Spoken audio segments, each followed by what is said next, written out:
Can you believe it? Duke fans, can you believe it? I I don't want to say I never thought I would see the day, but if you had told me I would never see the day, I would not have completely doubted you. Your Duke Blue Devils are outright ACC champions. Our first ACC title since '89 that we split with UVA, which by the way, that's ours now. We just won both of those. That's our Yep. title now. And the first outright ACC champion since 1962. There were some comments, and there was a little debate going on Facebook recently about, oh, well, Duke is no stranger to winning conference titles. We've got 17 or 18 of them. I'm like, yeah, man, but it's kind of hard to take pride in the ones that happened, before desegregation happened. So we can hold on to this one. This one is real. This one is modern. It's all of it. There's no taking this away from any of us. Duke football, ACC champions. Game aside, we had a hell of a weekend. We're going to break down the game here, but we're also going to talk about our weekend. We're going to thank some people. We're also going to tell you guys a little bit about ourselves because I feel like we haven't really gotten the chance to do that yet. And then we'll talk about the Sun Bowl, of course. Noah, let's get your thoughts on the game and the weekend to start off. Yeah, of course. And like Eli said, I mean, what a glorious weekend it was for Duke football staffers, coaches, fans, parents, cheerleaders, cheer coaches, anything. I mean, water boys, it don't matter. You couldn't have dreamed up a better weekend for Duke fans all around. First off, I'd just like to thank the ACC, the Jim Phillips. I'm glad that phone was disconnected in overtime, buddy. He couldn't make the call. But He on found a the real charger note, in the fourth quarter, but his phone died. absolutely. And but just to thank you to the ACC Communications Department, to Kevin Davis, to Ashley Marchetti, to that whole team for giving us the opportunity, not only at media days back in the summer, but to continue throughout the fall and give us the opportunity to cover the ACC championship. From a fan media perspective, I feel like that's really special. It gives a lot of different content as opposed to your normal newspapers, things like that, which are also so wonderful. Shout out to all the people that do that kind of media. But just getting that inside perspective of how it all worked and, asking questions at the press conference and having that aired on live ESPN feeds, it's just special to us walking around that field, seeing all the Duke logos. Just it couldn't have been a better weekend. And the outcome of it, just is the cherry on top. But we were talking about it at the tailgate, man. That game could have went any direction outside of probably an ass kicking, like a really bad, like 52-3 ass beating. And I would have walked out of that game with a smile on my face. I mean, just an epic weekend. And yeah, I mean, I know we're going to talk about and thank a lot of other people, but just thank you to the ACC for giving us that opportunity and just continuing to grow. Every time we do something with you guys, we get more followers, more views, more likes. It means a lot to us.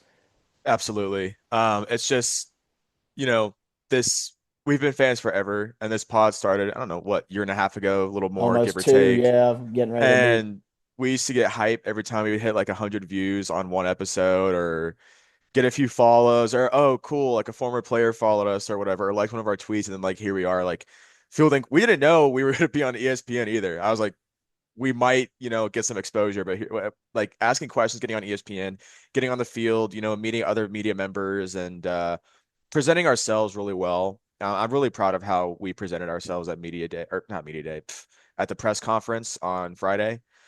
Um, yeah, it means a lot to us. I mean, it's just we were asked on our way into Bank of America on Friday. One of the guards, when we like showed our passes or whatever, he saw we were wearing Duke hats and stuff, and he was like, "Man, did y'all think when this season started that you'd be here covering your team?" We were like, "No." And that's the thing, dude. It's like when the season, right before the season started, we had expectations for this team. We thought damn well that we could be in the ACC championship game, but I thought it'd be more of a 11-1, 10-2 season ACC championship game, not a 7-5. But hey, the money still spends the same. Take it how you get it. Yeah, I'm not gonna sit here and complain. But that was really special. No Um, doubt. to talk about the game really quick, I mean, we do have to recap the game. Uh, like you said, Noah, it's just like I didn't know how the game was going to go. The only thing that I was confident in is there was no way it was going to be an ass kicking again. Yep. I was like, for all of Duke's maybe shortcomings and staff question marks this season, I had full faith that they were competent enough to at least not let Virginia like dog walk Duke again. Absolutely. Um, Duke goes in, wins the game 27-20 over number 16 Virginia in overtime. Like we said, it was our first outright title since 1962 and Duke's first ever ACC championship game win in history. The games came about what, give or take 20 years ago, give or take, Noah? We were looking at late 2000s, like '08, I think was the first ACC championship game. So, that was, huge to get one of those as well. Because, I mean, as much as the regular season titles were cool back in the day and stuff, I mean, winning the whole game now is, I mean, it's just so sweet. Yeah. And also, I saw a stat. Duke is the second North Carolina team to win an ACC championship game behind Wake Forest. It started in '06, I think. Wake won it in '06, I believe, if I'm not Sweet. It mistaken. was always the Yeah. Deeks. They It was paved the always, way. it was, Also how sweet it is too, not to sound, you're going to talk about the rivalries. NC State doesn't have, they don't even have an appearance. yeah, that and played in one. NC State doesn't have an ACC title game win. Carolina's been a couple times, they haven't won it. Duke and Carolina State haven't won ACC titles since the late 70s, early 80s, I believe. So, Correct. how sweet it is.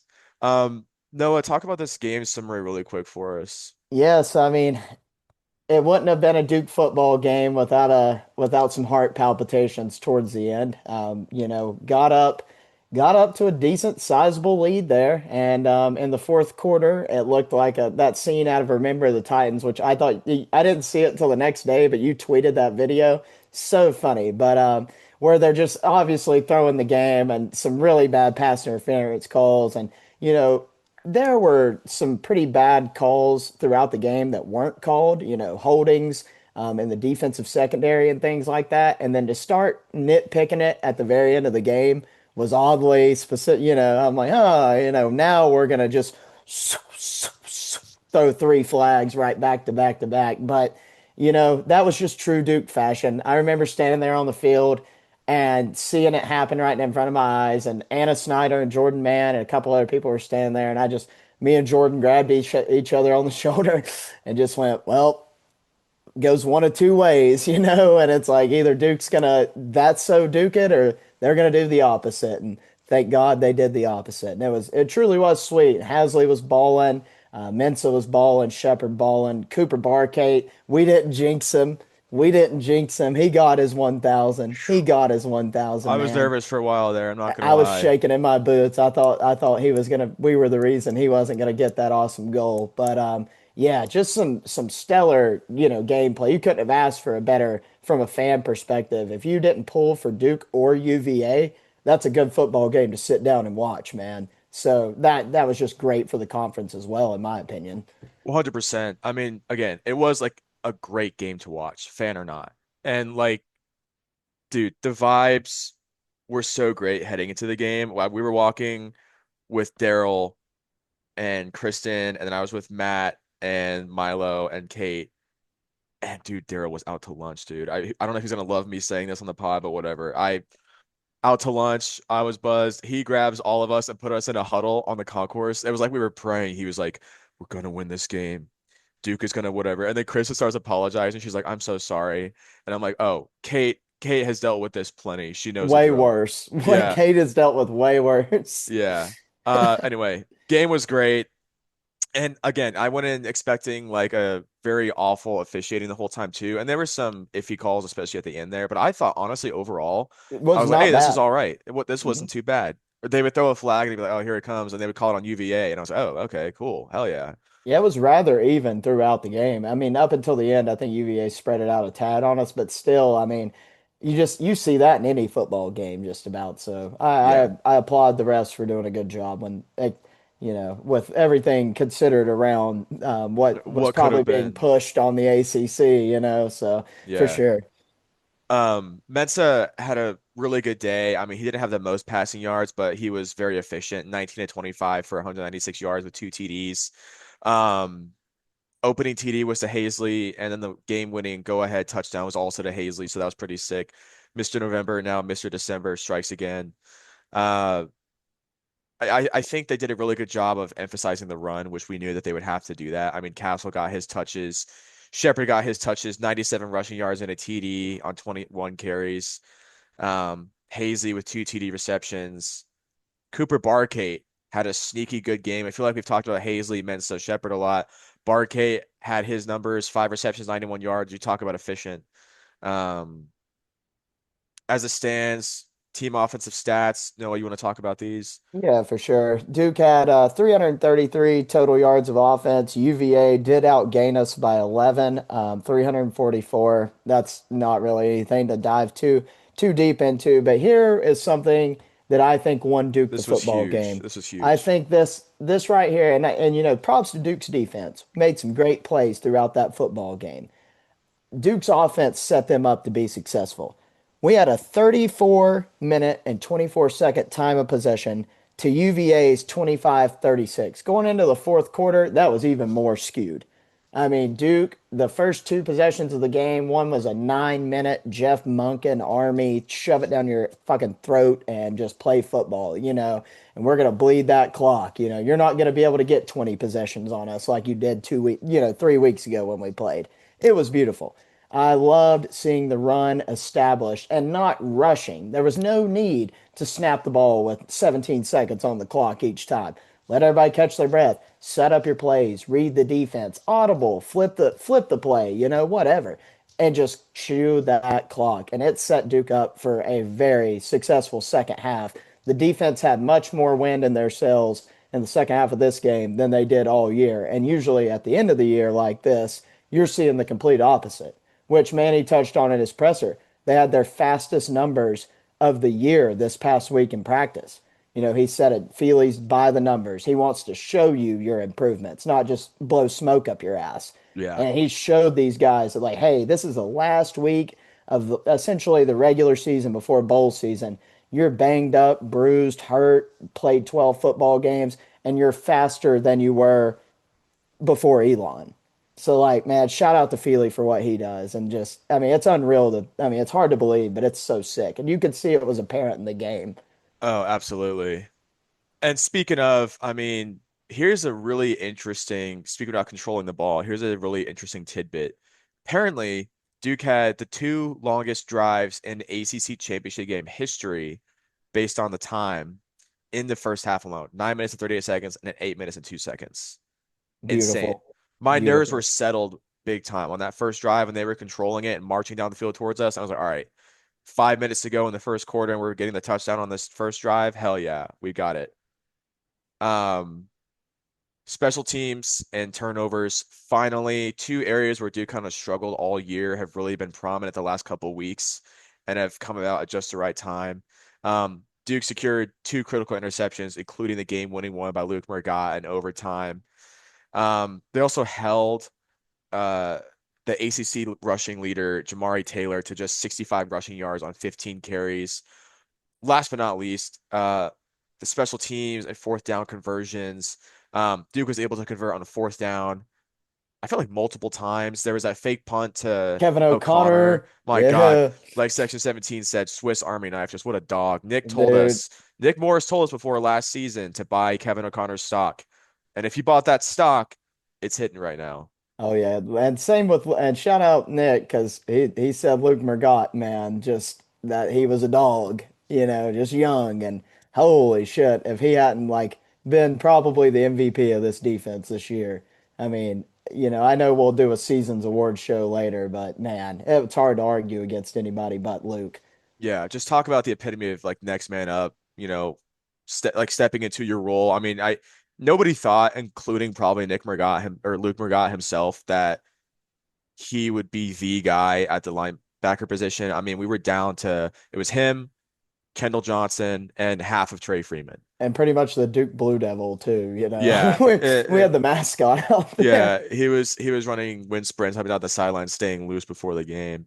Um, but yeah, Virginia made it interesting at the end. They started making a comeback. They were trailing 20-10 with just over 5 minutes left in the fourth, driving 96 yards to score a game-tying touchdown with only 22 seconds left in regulation, which forced overtime. I was sick to my stomach, man. Kay and I had moved. We were sitting in the corner of the end zone right near where Tyler and Noah were standing for most of the game. And then we went and moved over near the parents, so we were near like the Hazleys. We were near Caleb Weaver's family, dude. Oh my Oh yeah. God. His Yeah. mom, I don't know if they were Rachel's a like dog, his dude. She's so brothers, awesome. cousins were talking so much shit to UVA fans. And like I don't know if his cousin or what, but he was turning around and talking shit to the UVA fans. And when UVA started making it interesting at the end, he was like, "Yeah, I love it. I love it. They're starting to get hope. It's gonna make it even sweeter when we step on that motherfucker." It was hilarious, dude. It was elite. Love that. Um, ugh, but yeah, made it interesting. Uh, Morris had an okay day, 216 passing yards, two TDs with two very critical interceptions. One to our friend Caleb Weaver, towards the end of Caleb regulation. dapped me up on the side when he was running through the end zone and back towards the wall. Like I wasn't even like necessarily. I was like turning around celebrating with Matt and Chandler, and like also trying to get Chandler's vape down because that's when the cop wasn't paying attention. Hell yeah. I turn around and it's just Caleb right there. I was like, hell fucking yeah. That was just so sick, Uh, man. he talk about coming up clutch. What a pickup he was this year. It was a pleasure watching Caleb Weaver play for us.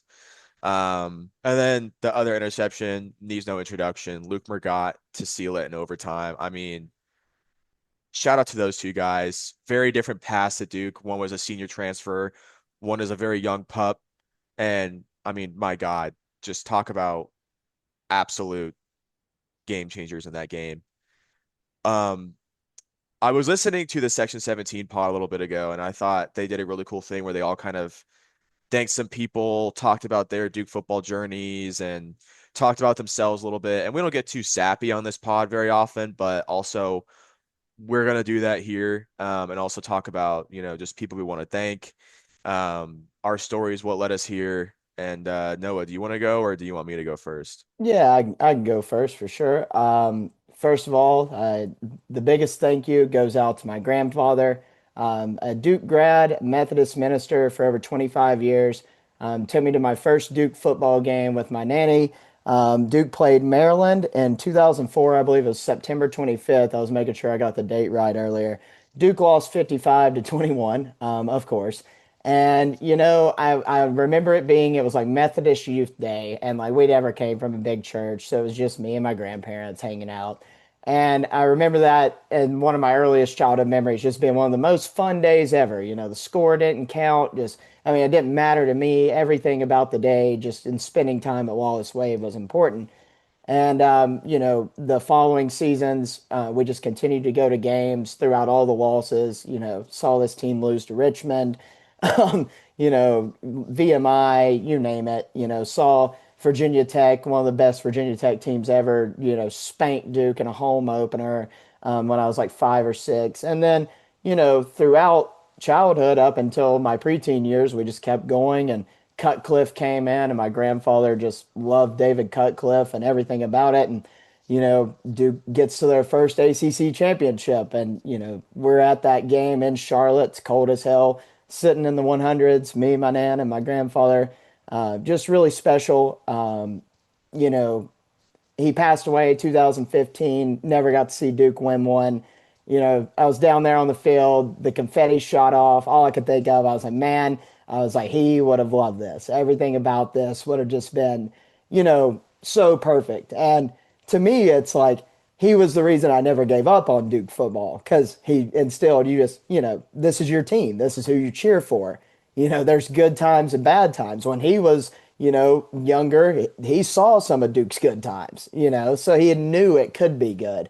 And I think personally for me, I just kind of believed in that spirit and, that one day Duke could be that great. And just to see it all come to fruition.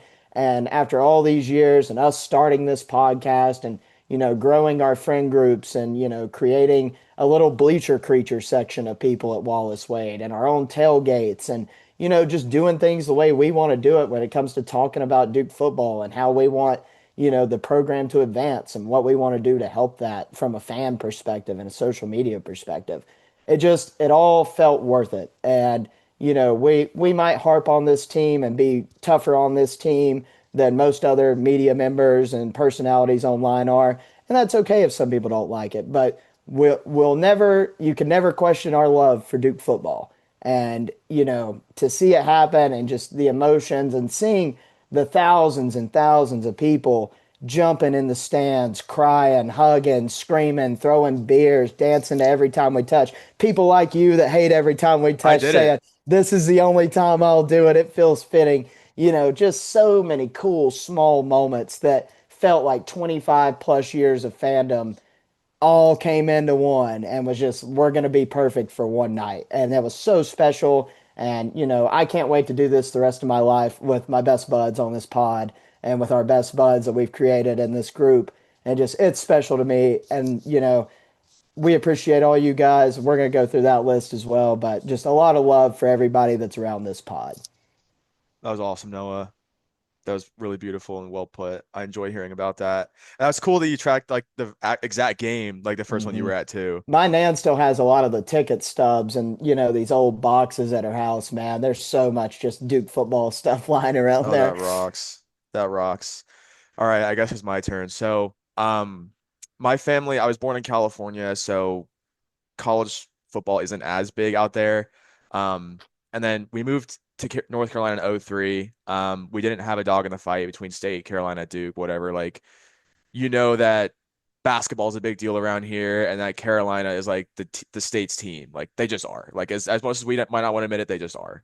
Um, it's funny. So we didn't have a dog in the fight. There's actually a pic. So my dad would take me to uh Carolina baseball games and state baseball games. And there's a picture, like I had a state little football when I was a kid. And there's a picture of me at my first ever T-ball practice wearing a Carolina hat. I had a little Carolina hat that I would wear around, like then family pictures and whatever. Like, I didn't know any better. 2008 rolls around. I'm 7. He gets a job at Duke, so we're like, all right, we'll be Duke fans. Um, he was like, hey, like they do this free game for employees at the football games every year.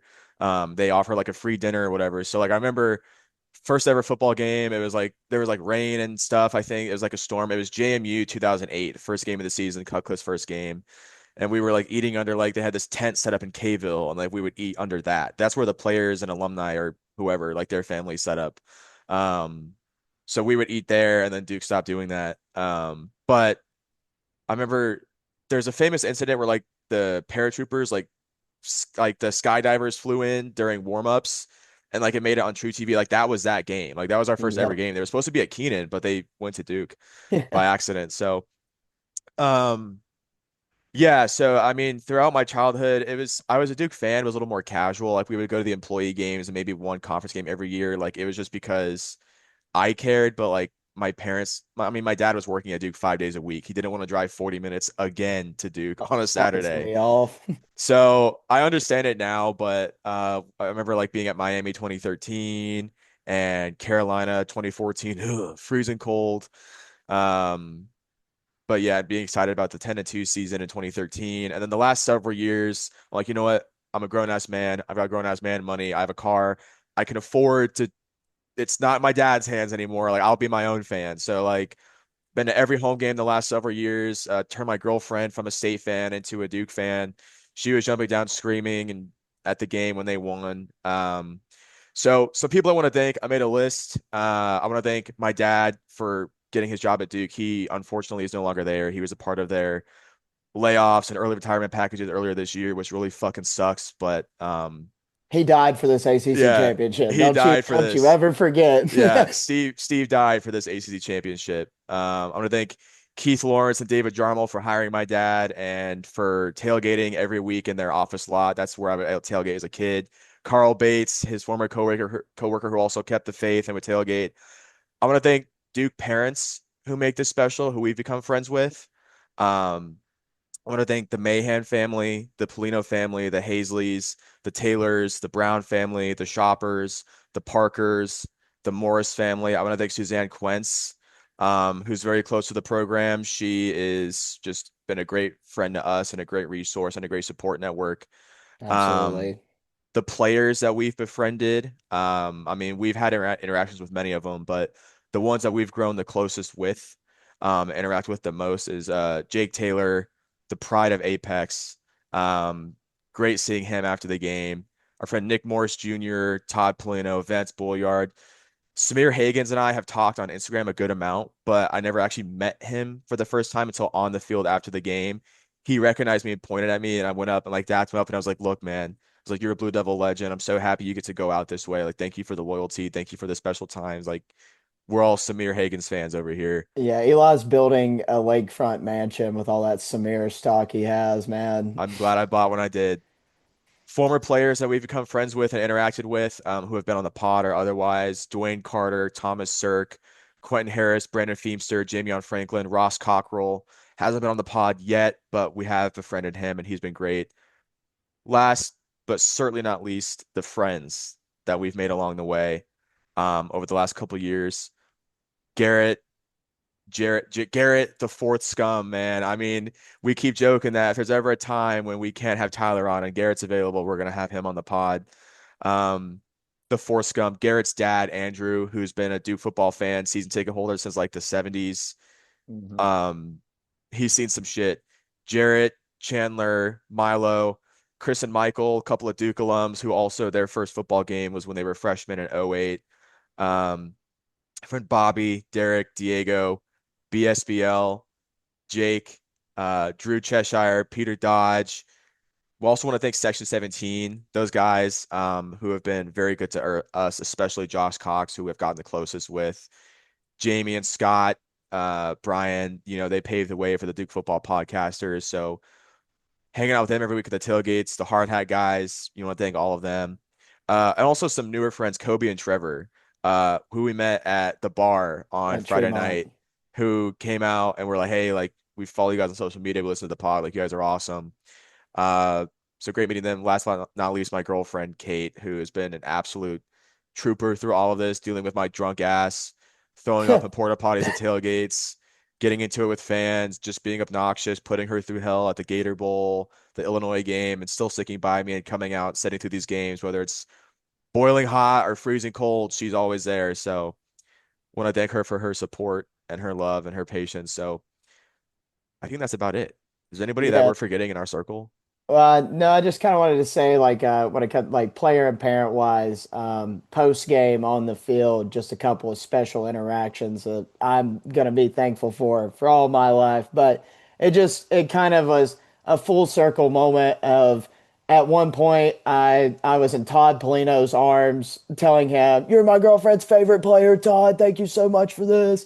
And just like going the pride of Lake Norman, and it was so awesome to see guys like Nick Morris sitting there talking with him. I've still got Brian Parker's sweat in me right now, which, probably never going to shower again. Brian, you're my dude. I absolutely love you, dog. And it was funny because I see Brian, Brian sees me, I just grab him. I'm like, from media days to this, I was like, we called this shit. And then Darian at the very end, man, was just walking right before he was going to the stage. And like the dude in front of me walks away from him and like we just make eye contact, dap up. And I was like, scum for life. And Darian goes, scum for life, man. And just walk. And like that shit was poetic, man. And then guys like Bruce, other people we tailgate with, my girlfriend Sydney as well, just anybody that's around us. Ruby, Yeah, Ruby. Thank God for Ruby. scum Scum dog. dog. That's crazy. But no, just like if, and we're thankful for all the people that aren't around us too, that, are out of state, that view the pod, listen to the pod, like, comment, retweet. Like each one of you guys are very special to us. As cliche as that sounds, like we started this for fans to, be able to talk about Duke football more and to give the platform to others to just comment what you feel. Like people like Lane Phipps, I don't know if old Lane would have ever had said some of the stuff he said, in years back, but I enjoy seeing the camaraderie and the community that comes around with it and just can't be more thankful and appreciative for that. It is the trippiest thing. It'll never cease to like be special to. Also, if there are any families or anybody else that we forgot and you're listening to this, We love you. if we forgot you, I apologize, but know that you are special to us.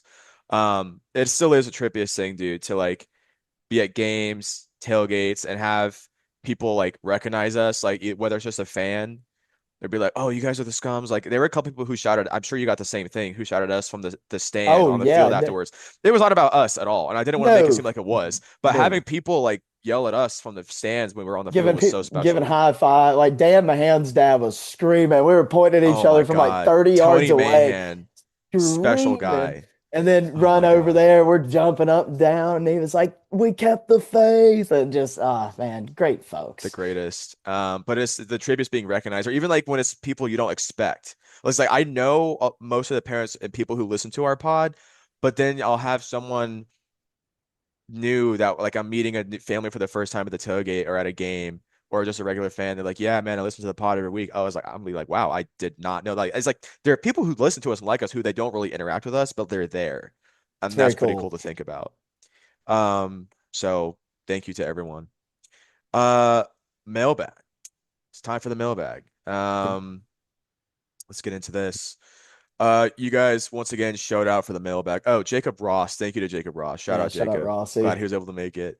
Our friend Jacob Ross has a first question. He asked, "Do you think since we won the ACC and the possible bowl win coming that could lead to high talented players coming to Duke in the future?" Yeah, Yeah. every big time program win will help recruiting. It's why Duke's in-state recruiting has got so much better because we're putting belt to ass on every team in this state here recently. Yeah. And I think, yeah, I mean, it's just we were already getting good. I mean, shit, we got Darian Mensah. We got Angelo Anthony who came in. We got Cooper Barcade coming. Like we got a lot of people in already without the ACC title. And without, we got molested in the bowl game last year. But like this is only going to be even better. Um, our friend Lane Phipps says, I'm taking a break from the criticism this week, despite some people deserving it. So just enjoy this picture of me losing my mind after realizing that Mergott sealed the ACC championship on UVA's first play of OT. Overjoyed does not begin to describe how I'm feeling. Let's go, Duke. Here's our friend Lane, soaking it all in on the field That's or awesome. in the stands. He's a man. Our friend Greg Heffley says, I hope it helps attendance, but I'm also not super optimistic about that. Arizona State is a good matchup for us, though. And if we play like we did Saturday, we can 100% win that. So he kind of touches on a few things there. And that's a thought that I had a few days ago that I put out there is like, I wonder what kind of impact, if at all, winning the ACC will have on Duke football's attendance, which is no secret, lackluster. I will say most games this season, especially the conference games or like the Illinois game earlier in the year, Georgia Tech, State, um, even UVA had pretty good attendance by Duke standards. Um, but most of those games we lost. But I think, I mean, if nothing else, it'll make people pay attention more. I have a neighbor who has stopped me a few times because he's seen me wearing Duke stuff or my bumper sticker, and he's a Duke basketball fan, first and foremost. But he stopped me when he saw me yesterday, and he was like, "Man, y'all look good Saturday night." He's like, "Man, I got to tap into the football team, man." He's like, "I got to start following along." So I think fringe people like that. I mean, you're seeing mostly Duke basketball accounts starting to tweet about football too. So Yeah, I think it's, and I kind of mentioned this. I don't know if I commented under your post. I know we were talking about it in the group chat, but to me, I don't think it's going to bring in necessarily an extra 5 to 8 to 10,000 people a week. I think no, if anything, it'll bring an extra 5,000 people to the TV viewership for Duke each week. We'll have more, fans that aren't in the region watching. And then I think you're going to slowly draw in, maybe 500 to 1,000 extra season ticket holders and maybe another 500 to 1,000 people each game that live local that otherwise probably wouldn't go to Duke games unless they are winning. That's just a part of the sport. Some people don't give a shit unless you're winning. Not everybody's going to die for it. That's cool. A lot of local fans, they're going to pull for either Duke State or Carolina if they're winning big games. It's like, I just pull for whoever's doing good. yeah. And Duke can draw that crowd in. They make it really accessible to get the games and stuff like that. So I think it's a little 50-50 on that part. And especially to that point, living in an area like North Carolina, especially like people in the Charlotte area or especially the Triangle, so many people moving here from out of state, especially from up north, out west, who might not My have culture is not your costume. yeah, who might not have like a college sports alliance or people who Yeah, want well, to get into like the local thing.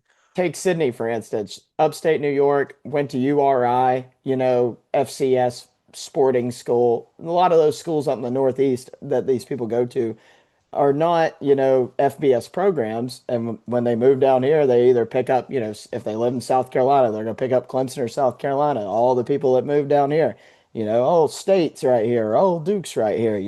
I've never been to something like that before. And, I see that's a good point to make too. I think it can draw in a lot of that crowd as well. And it's like, how do you get fans that, because regardless of what NC State people want you to think, not all fans of a college's sporting program are alums. That's just not the case anywhere. That's never going to be the case. How do you get fans? By being good. How many Duke basketball fans do you think existed before the 80s? Not many. Not many. Winning 5 national titles, look at where they are now. Now, I'm not saying Duke football is going to go win 5 national titles, but you gain a huge fan base by being good. Winning does that, and it gets ingrained. Look at pictures of Duke football games in the 30s, the 40s, the 50s. Not only was it 40,000 people in the existing stands, but they had extra stands bought in Mhm. because Duke football was good.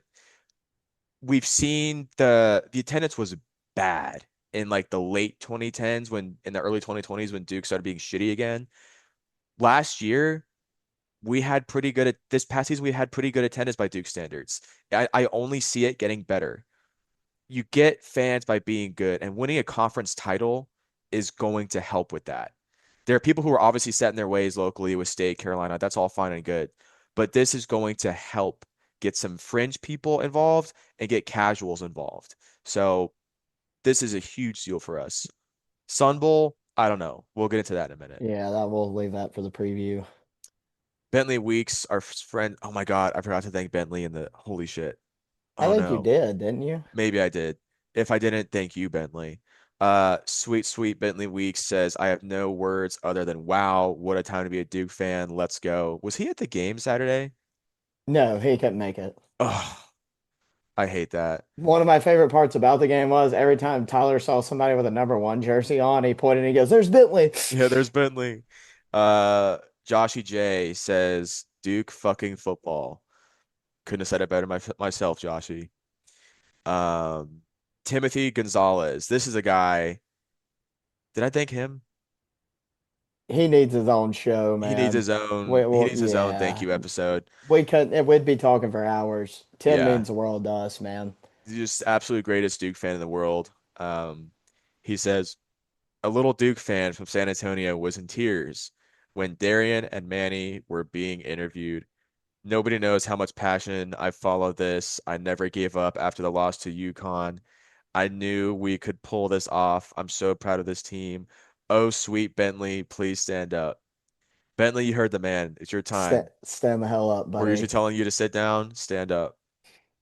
That was special. Our friend the Duke of QP, who we got to finally meet at the tailgate Finally, on great Saturday. dude as well. Hell He yeah. was exactly how I thought he'd be in person. Just a real straight shooter, cool ass dude, He man. was fantastic. He says, this was the most amazing weekend ever. It was great meeting you scums at the tailgate. Words cannot describe the level of joy we all felt after Mergott's interception. UVA tying it up with some questionable ref calls and non-calls had me thinking, here comes hashtag that's so Duke for sure. My question for you scums is, except for the game-ending interception, what was one favorite moment of the game? Mine had to be Jerry's overtime touchdown. Oh, that's a good question. I think my favorite was Shepard busting out of kind of the middle of nowhere, like surrounded by UVA players, and it was just like fuck it, 21-yard TD. Yeah, He's that was, just I mean, so raw. back up the Brinks truck, dude. Give that man whatever he wants. I mean, give him the whole endowment, man. He We can got to keep him change at this Duke. place. Um, I don't know. I mean, I think the first drive, like we touched on, like Duke taking freaking 10 minutes off the clock or whatever it was and scoring and showing that they were in control. And then the first drive for UVA, they either got a field goal or they went three and out? Do you recall? Field goal. Having They missed Duke, it. They yeah, missed it. yeah, okay, having, oh, Yeah. yeah, that was it. Having Duke have that like 9, 10 minute touchdown drive on the first drive of the game and have UVA come up with no points on their first drive is like, okay, we're in this. We're in this game, like we're controlling our destiny here. We're not getting boat race today. That first few minutes was amazing for me. Um, our friend Jowsey says, "You're telling me that Duke got a really fortunate break with a five-way tiebreaker to go for the conference championship, and they won the whole damn thing? That has to be the first hashtag that's so not Duke." Yeah, yeah. I mean, I thought it's so weird to think back to like 3 weeks ago how low we all felt and how little hope there was. That was unreal. Oh, one of my worst rants ever, and I still stand by it because at the end of it, I said, and I'll still be there, and I'll Yeah. still support them, and I never gave up, But I mean, UConn wasn't a good football team, and No. I hate to dwell on the what ifs, but Duke would be playing in Autzen Stadium if we beat UConn, a team that lost to Rice, a team that's playing in the Fenway Bowl for the second year in a row. And that anger was warranted. And I think it's still okay to be disappointed about that. And, we'll touch on that a little more later. But, you know, at that point in time, Duke did not look, play, feel, or deserve an ACC championship. And they persevered. They turned the fucking gas on. They started hitting the gas pedal and played Duke football the way Manny Diaz can coach this team, the way these coordinators and position coaches can, get the team prepared. Duke's issue all year wasn't necessarily talent, but a lack of preparation was evident in many games. And we turned it around at the end, and that means something for sure. Yeah, absolutely. I mean, this team, like you said, just they prepared on a different level this week. Um, if only we had that every week this season. I mean, that's the thing, dude. I said it before, UVA, the UVA game earlier this year was the only game, the only team that straight up and down beat Duke. Duke had no business losing to Illinois, no business losing to Tulane, UConn, Georgia Tech. Duke very well could have and should have won all those games. UVA straight up pants Duke. But our coaches came to play this week, so I cannot thank those guys enough. The team came to play. I remember, kind of a random note, I was down by the tunnel when the team ran on the field with the fireworks and everything before the game, and Hmm. then I walked back up to the seats for the start of the game. But I was walking past the bench when all the players were like running out and then like either going to the bench or the end zone to pray. And I was walking past Todd Polino as he ran to the sidelines and like put his helmet down. And I thought about like nodding at him or like saying, "All right, Todd, let's go." But the sheer look of focus and intensity on our kicker's face before that game, I was like, "Oh shit!" Like they're locked in. I was like, I'm not saying anything. I'm leaving him to be in his zone." But that really speaks levels to like where the team was at this weekend. Um, Jason Rogers, known Duke alumni, Jason Rogers says to come out of Charlotte with a victory is a great feeling. To attend Duke football games since 1988 is a PTSD experience from one year to another. To watch the game in person brought tears to my eyes to soak it all in. Duke football is mine and Cash's bond that we have together. Thank you. Jason, it's been nice seeing you at the tailgates this year. Even if those shoulder rubs you give us do last a little second or two too long, it's all right. We appreciate you. It's like he's trying to pick up concrete blocks too. Like, dude, I ain't no like I'm a dude, but like I ain't no fucking blue collar man. You know what I Yeah. mean? These things ain't the toughest in the world. And old Jason just bear grab you. Oh, that- Dude, that was one of my I vaguely remember at the weight game, I was buzzed, but he kept grabbing my shoulders at the Blue Devil walk.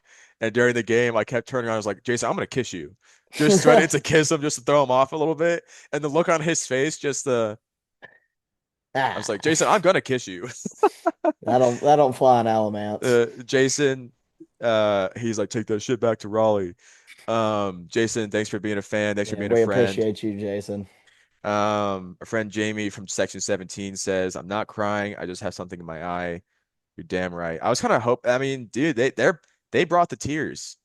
Brian and Scott both had tears on their episode, and I was wondering if we were gonna have tears on this episode, but I think my chakras are too clogged for all that. So I cried everything I had out Saturday night on the field when I got home Sunday morning. It was just, it never stopped. I held it together on the field until I started to walk off, and I was like, God dang, man. I was like, I've lived my whole life wanting one thing for one sports team. I would throw away the Packers, the Yankees, Kyle Busch. I'd throw away golf. It don't fucking matter. I would throw it all away for Duke football, and it just all felt so surreal, real for once. Like that one ACC championship meant more than any World Series, Super yeah, Bowl, basketball championship, whatever, man. Just so special.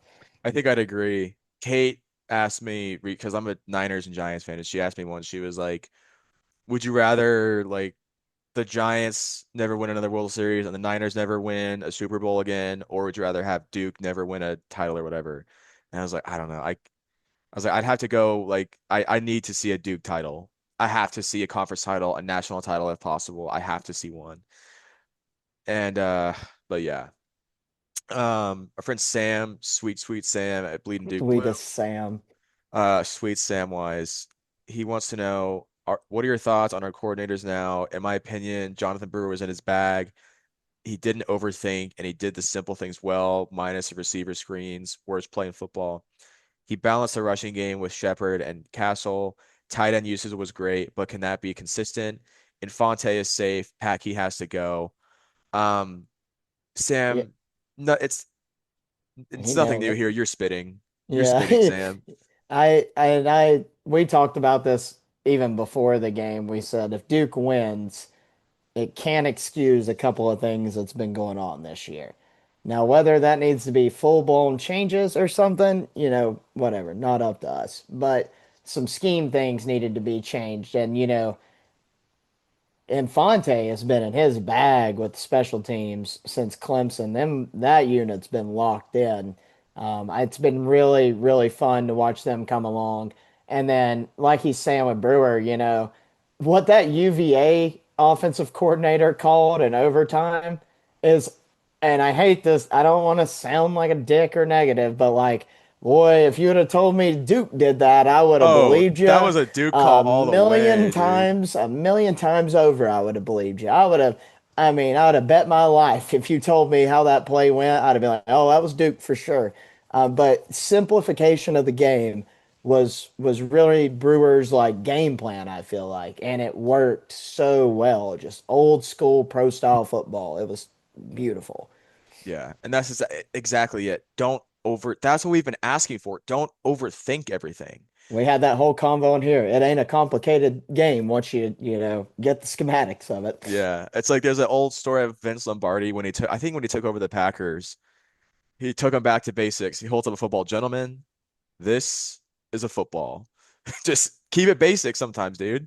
Yep. Um, Brewer, yeah, Infante, we've ragged on him at times this year, and it was warranted. But my God, has that man earned his job? Great recruiter. From I what we've heard, met we've never met him, but I've never met him, but he's a great guy from what I hear. I met his high school football coach on Oh, the hell yeah. sideline. Apparently, the dude like works for Gatorade now. And I was standing there, and he's like, "You haven't by chance seen it, Gabe, have you?" And I was like, "Infante," and I was like, "Oh fuck, he's listening to the pod." And then he goes, I used to be his football coach," and I was like, "Oh," I was like, "That's sick, dude." And he, raved and raved about him. And I was telling him, I'm like, he was done such a great job the second half of the year rallying those troops. I was like, really night and day comparison. And I just am proud of that group for sure. Yeah. Brewer, I mean, as we gave Brewer his shit last year, and again, that was pretty warranted. We've given him shit at times this year, and I think it's also been warranted, but my God, look at the numbers. As it stands after this past weekend, Duke is 19th in the country in points per game with 33.1. They are 21st in the country at points per play, 0.476. Number three in the country on fourth down conversions. That's between Brewer and Infante. Number three in the country. Number 35 in the country on yards per play. I mean, this is a damn good offense. When has a Duke offense ever been this good, except like 89, when they set ACC records for offense? Brewer can stay. He pisses me off at times. I'm not gonna lie, but damn, I we can do a whole lot worse than Jonathan Brewer at OC. Defense, Got to I see something change. we have to. I don't know. I think I might be willing to give Pat Key another year. Our defense was elite last year. They struggled at times this year. There is a valid argument of we don't have guys on the defense this year like Alex Howard, Ozzie Nicholas, Cam Bergeron, Joshua Pickett, Jalen Stinson. We lost a hell of a lot on defense this year. Um, so I'll give him that. But schematically, and I got to again, see something change there were some in the good scheme. teams. There were some good games. We held Georgia Tech for most of the game. Um, we do dominated Cal, but the scheme sometimes is just horrific. And I think he did do a good job. I think it was a mix between UVA thinking they were already ACC champions before the game, and then also Packy just came to play. He called a good game this weekend. I think I assume you're with me here. I'm willing to give Packy one more year, but if it's bad next year, we're gonna have to see some change. I think we have to hit the portal hard, get some D backs. Um, we're going to be losing some guys on the line. We're going to be losing what VJ and West, right? BJ West, Josiah, Aaron. Yeah, it'll be a whole new line. But My God. that's what the portal's for, and that's also what guys like Bryce Davis and Tommy Rumpley are for. Like we're well prepared to not miss a beat there. If anything, get better. It's the secondary where we just have not been prepared, haven't recruited well, and haven't done well, and it's looking the exact same for next year too. So the portal, portal, portal, portal. If Packy Which, stays, I want to see 10 new defensive players in the portal, seven of them from the secondary. We can sprinkle two linemen and one linebacker in there, but the rest of them gotta go to the yeah, secondary. We gotta get some new blood in there I'm to at with you. least have depth and have rotation. Yeah. Good question, Sam. Matt Mabe, he asks, is this the most satisfying win from a fan standpoint in the history of the program? I don't think it's close. Oh, Nope. yeah. Yeah, You could not close. argue the Carolina game in 2012 for what it meant. First bowl game, first winning season since 1994, so almost 20 years. And it would have been their third bowl game in the previous 50 years. But this is a damn title. This is a Yeah. conference title.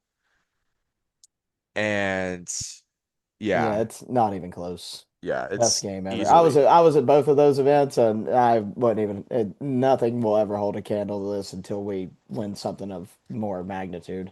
Yeah, it has to be number one. I think you're crazy if you say otherwise. My friend Timothy Gonzalez also says this win over UVA in the championship was start of a new beginnings for Duke football. Duke gang, we are headed to El Paso. Uh, you know, I wish we could make it to El Paso, Tim, but um, Scums will not be in El yeah, Paso. we will Just to let not. everybody know now. We're We're watching it at Ruby Tuesdays and Graham. damn right we are. Be there. Um, Green Bay Blue Devils asks, does Mensah come back for one more year? He's obviously one of the best quarterbacks in the nation, and he could get drafted. But if he went to the league or, God forbid, transfer, I don't know. I see I no sign of transfer, and maybe NFL would be the only way, but I think he's back. I think he didn't Manny say he's back and wants to be back? Well, yes, and we're not gonna throw out anything like, but we have heard and had a conversation with someone in that war room with the Mensa stuff that we were already talking about expectations of next season and what Mensa was going to do, and it was pretty clear and evident that he would be back. Not wanting to jinx it, but you Yeah. know that's I think we'll see him. Again, um he is under a 2 year contract, 2 years, 8 mil, something like that. So he can't just up and leave. But another team, if they wanted him bad enough, could buy out the other 4 mil on his contract for next year and have him come. If somebody really does want him, And if he really does want to go play for whoever it might be calling him, LSU, whatever, I don't know. But I know people are very confident he's not going to transfer, but I just know that in this era, never say never. I think the chances are low that he transfers, but they're hell certainly not zero. Yeah, they're much higher that he goes to the draft than that he Yeah. transfers. But I think would he go to the draft? He seems a little young for the draft. And No, also, that's his first eligible year, and this quarterback class is dog shit. yeah, He's the best quarterback in the nation when it comes to NFL talent right draft now. prospects. Mendoza is going to be a fucking bust. All these old ass 26-year-olds are going to fucking suck in the NFL. Pavia, Mendoza, all these guys move no needle. Carson People Beck, like is he going to the Sayan, draft? oh yeah, people like Julian Sayan and Darian Mensah are the eyes scouts want right now. You know, there were Yeah. scouts of that ACC championship game. Plenty of them watching number 10. So we'll see, but we're confident he's back. Our friend Esto Benitis says I was only able to make 2 games this year, but man, was I blessed. Clemson and last Saturday. I didn't get to meet the scums, but it was still great. The best game I've ever been to. We finally won a big game. What does this mean for the transfer portal? Have you heard of any big names? Yeah, at the big game. That's exactly it. Aside from winning a conference title, Manny Diaz also finally won a game against um a ranked opponent. And that's something that also no, are you there? Yeah. Okay. That's something that we had talked about on this pod and being a problem was that Manny was like 0 and 5 or something against ranked teams, including UVA just a few weeks ago. So, and also like number 16, isn't that like the highest ranked team that we've played to this point under Manny, with the exception of like Illinois' fluke ass number 12 in week 2? Yeah, I think so because like SMU was like 18th. Yeah. So yeah, this is finally beating a ranked team under Manny, and finally, like you said, getting over the hump. I mean, it doesn't get much more of a big game than the conference title. So Yep. yeah, as far as the portal, the only names that we've heard entering so far as of recording on Tuesday is Peyton Jones, but that was expected. Everybody knew that. Everyone knew that. He didn't even dress for the last 8 games of the year, give or take. Um, that's a guy who I understand. He was pushed out of his role. He was behind Quez, behind Anderson, behind Nate. He wants to go make a name for himself somewhere else. So I said it before and I'll say it again. Star Thomas doesn't have the game he had against Carolina last year without Peyton Jones balancing off of him. So Hmm. Peyton, thanks for all you did for us as a Blue Devil. Best of luck to you. Yeah, Any thoughts on ECU's that getting question? ECU's getting a good one. But no, portal wise, it's still kind of early. Um, I mean, we'll see some movement in the next 2 weeks. Duke landing guys and a couple more guys leaving. I'm sure, you're not gonna have just one dude leave. I don't think we'll have any super impactful players leave. I think the one thing everybody needs to keep eyes on is just making sure Duke loads up a lot of currency for Nate Shepard, because the offers will be high, and they rightfully so. He's probably a top 10 running back in the country and has upside to be one of the best running backs in the country, top three, over the coming years. So Duke takes care of business there. I think we're going to be in really good shape to be able to go kind of spend defensively. And, there's a lot of players on these playoff teams that'll be in the portal after their team loses over the coming weeks. So. Yeah, I mean, we're already seeing some big names entering from other teams. Like Horatio Fields is another familiar name from last offseason. We thought he was going to be coming along with Darian. Oh, we So had him so close. what was it? Went from Wake to Auburn, right? Yeah, and he And was like a then, 90% Duke lock and then flipped to Auburn day of. yeah. But again, this is another aspect where winning the conference is going to be huge. Hmm. Um, there's a guy, Core, we'll just call him Duke Yanks Steels. He says Jeff Sims is a familiar quarterback from his time at Georgia Tech. Now he's at Arizona State trying to haunt us again. My feelings is revenge from 2020 or 2014 and 2022. Yeah, so for those of you who don't know, Duke played Arizona State in the Sun Bowl in 2014. Duke lost what was otherwise a really good game. And then I guess he's referring to Jeff Sims being at Georgia Tech in 22. We'll get into that in a minute. A friend, sweet Milo Beto says, "This day is on par with my wedding. Wow, I can't stop crying. I love Duke and I love the Scums." we hung out with Milo at the tailgate, and then I sat with him for a little bit with my girlfriend Kate. We made it. Oh my God. Some of you might have seen this clip. ESPN caught again, had a couple drinks before the game and started I have a tendency when I have a few drinks in me at Duke games to start air humping people when something good happens. Um, so ESPN caught me air humping Milo after a phenomenal catch by Samir Hagans. That's a clip I will cherish forever. Milo came on with us earlier in the season, so great to have him in the Scums. He's a great fan, uh, great sport. Shout out to Milo, but specifically shout out to Milo's wife, Hannah. Another great addition to the Scum universe. Um, our friend, the last question is our friend Lion to the Devil. Keep building. This isn't the last time we're going to be on that stage in Charlotte. This is a new standard, and I love that. Couldn't agree more.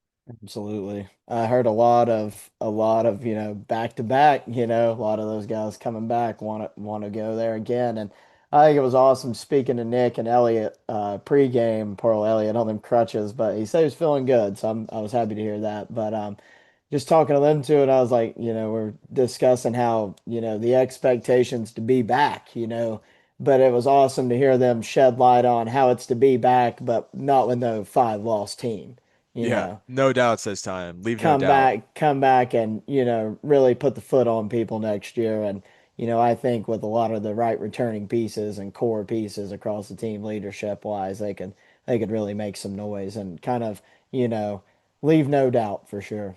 Next season on defense should be interesting because we've got a vet, Nick, Eli Pankel, Morris coming back, hopefully to play a full season and be healthy. He's been He here a just plays while. too hard, man. Yeah, but then also on the flip side, some young cats growing into their roles. Shopper, Gompers, Davis, if God forbid, please Jesus, don't transfer. They should all be animals next year. So we'll see. I'm looking forward to next season. Thank you guys again for partaking in the mailbag. And now we will touch lightly on the upcoming game against the Arizona State Sun Devils. Noah, talk to us about the Sun Bowl. So, one of the love it or hate it, it is one of the most historic bowl games left. It's one of the long-standing traditions of bowl season. Um, what used to be kind of a Covenant Bowl. It's a New Year's Eve bowl. Luckily, it's not one that starts at 8 p.m., so you don't have to flip back and forth between the playoff games and Duke. Duke game starts at 2 on CBS. Tim, this one's for you. Gary Danielson and Brad Nessler, the two goats of SEC on CBS college game days at 4 o'clock in the afternoon from all of our childhoods. The two goats of those games you remember: Bama, Georgia, Georgia, Florida, Tennessee, Georgia, all these different big matchups are calling the game back to back. Great announcers for our boy Timmy, Sean and Greg, and now he's got Gary and the boys. Oh So man, the crew that we had for the championship game was so elite, dude, Sean so McDonough good. fucks so hard, dude. I got to give Greg McElroy a fist bump. I didn't get to see Sean. I wanted a picture with him so bad, but Greg was walking through to get some food and just got to give him a fist bump. And like, it's an old Alabama quarterback right there that, Hell he's been doing it for a while now, and him and Sean do a great job. So And very that cool to final be knowing. call, Sean was electric on his that. voice breaking when saying Mergott. Oh my God, the emotion. Because being a Duke fan historically, we're bottom tier of the ACC, so we get the shitty guys. Um, We get Steve Adazio every fucking week. yeah, and or like the ESPN2 crew, but getting these guys was a treat. It's been a pleasure going back and watching the highlights and hearing those guys. They were phenomenal. But sorry, go continue with the Sun Bowl. Yeah, so Duke's matching up with Arizona State. Arizona State's 8-4. They went 6-3 in the Big 12. Duke 8-5, 6-2 in the ACC. ACC champs, of course. Arizona State's they will remind you of UVA in a little bit, except they have a much better rush defense. They do like to run the ball. Sam Levitt has entered the portal. They're starting quarterback. They've lost two starting offensive linemen, a receiver. They've lost like three players on defense. It's good for us. They're going to be ravaged by the time the game starts. You're going to see a lot of young guys on there. So there's not really much need for me to talk about Sam Levitt's stats for you. He ain't on the team no more. Jeff Sims, I also saw something. I believe he's not playing. So they might have to borrow the Blue Devil to play quarterback, or maybe they can let Dan Mahan just go get some reps. Not like he can still wear a Duke jersey though. We'll just do like an interleague scrimmage out there. But Yeah, flag I football. they're going to be in pretty rough shape when it comes to the portal. I think there was a lot higher of an expectation for that team after making the playoff last year, and a lot of people transferred in believing they'd be great again, and it just simply wasn't the case this year. Duke's going to have an advantage with our passing offense. Arizona State has one of the lower ranked FBS pass defenses in the country. Sounds a little familiar. So Mensah should be able to go out there and really shred them apart. I'd love to see Cooper, Samir, Queso.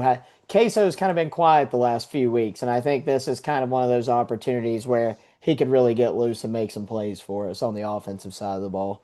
Yeah. And also like Angelo Anthony, if he's healthy, I mean he has to make a case for the NFL, man. If there's a game when Angelo Anthony needs some tape, it's this one. I'd love to see Darian throw up a few of those big old like FU deep bombs straight down the field to Angelo Anthony. Dude, he's such a beast on College Football 26. If they're in man, if they're in man, they're cooked against It's, him. it's Um, over. Arizona State's advantage is that they are physical, and it's pretty similar to last year when they had Cam Scatterby. They're still physical. I'm not tripping, right? He was at Arizona State. Yeah, yeah, Oh, yeah. thank You're God. right. I was hoping I wasn't having a brain Eli fart. starting to learn more ball outside of Duke Hart, so Yeah. Arizona State is a more traditional ground and pound team, especially strong on defense. The top rusher, Malik Brown, if he is still at Arizona State by the time the I game rolls believe he's around, not in the portal yet. He's still there. cool. He leads their run game with just over 1,100 rushing yards this season. Also, their defense excels at limiting opponents in the run game, ranking 26 in the FBS on rushing defense. So our run game between Castle and Shepard versus their run defense, talk about unstoppable force meets a movable object. That should be a good show. Could possibly open it up for Darian to have a big game. Last but not least, their defense is very solid, particularly with a 10th ranked red zone defense that makes it tough for opponents to score touchdowns inside the 20-yard line, which I think Duke, if I'm not tripping, is okay at this year. Let's see. Red zone scoring. Yes, they're 71st in the country, so not great, not terrible. We'll see how that goes. Um, Key matchups to watch.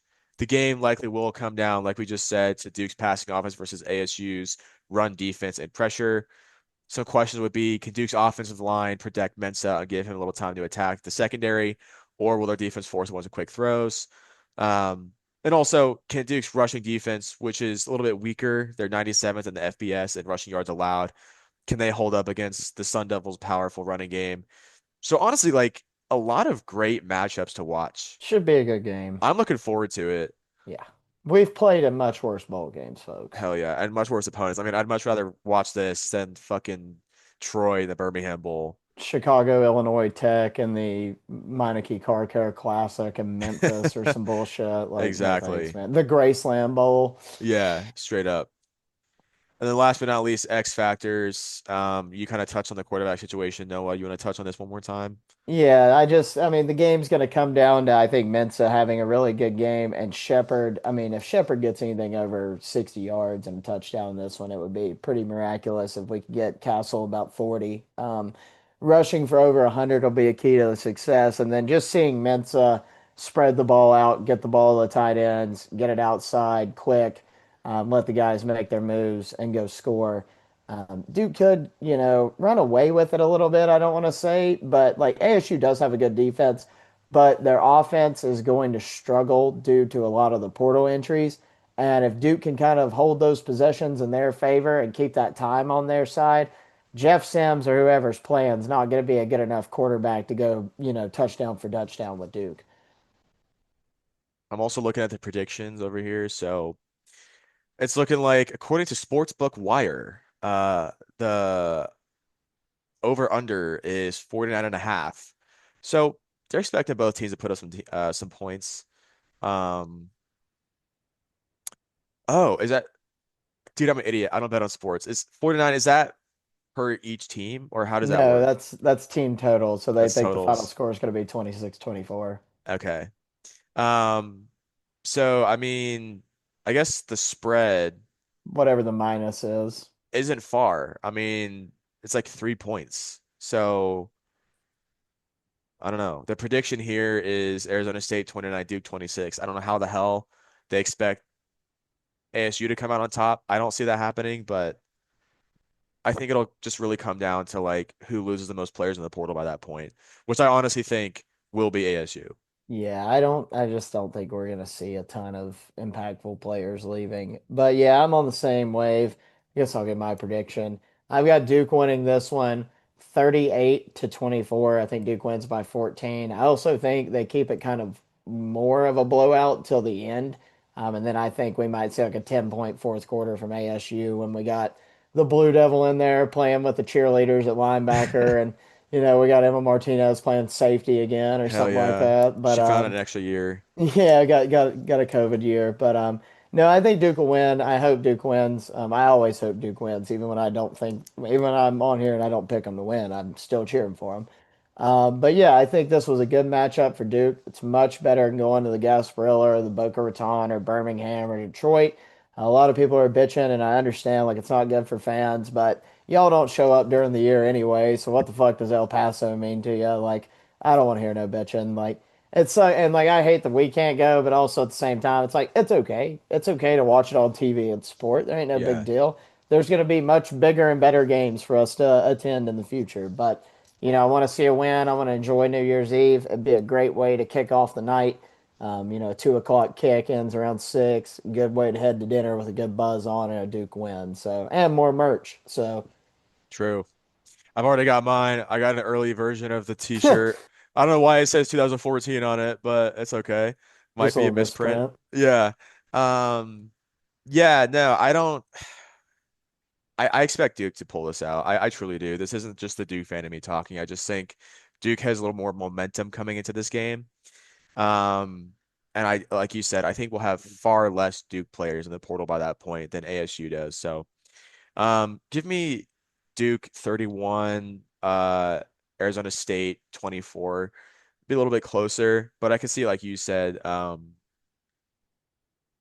maybe ASU maybe making more of a game at the end, but we'll see. I don't really, I mean, honestly, I don't really care, dude. Like, I want Duke to win this game, but this bowl game to me doesn't hold as much weight as it would have if we hadn't just won the ACC. After you win a conference title, uh, a bowl game only means so much unless it's like an A-tier bowl. But with that being said, again, thanks to everyone who tuned in, who made it this far. Don't forget to drop a like, comment, subscribe, etc. Smash that motherfucker like and subscribe button. Uh, Thanks for tuning in. Thanks for being along for the ride all season. We appreciate you guys. Um, Noah, any words? Yeah, just yet again, thanks for all the support and love. We appreciate it. And, we'll continue to put out content and, as much off-season stuff as we can do with former players. Cool, because I mean, everybody, it's something everybody can enjoy when there's no games to talk about and stuff like that, hearing about the good old days that you grew up on. So, look forward to more of that and just appreciate all you guys. And as always, Duke Duke motherfuckers.